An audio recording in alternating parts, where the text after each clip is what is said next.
I think we are now on the verge of a constitutional crisis kapag tuluyan nilang isnab yung ating imbitasyon. 6 na oras po ang naging hearing nung una.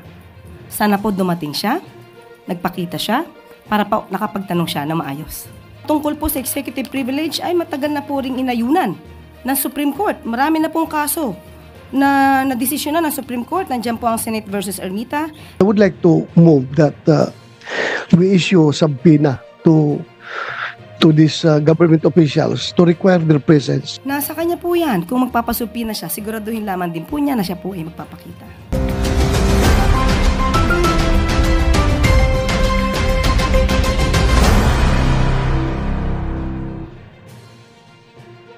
Nirerespeto ko ang doktrina ng executive privilege.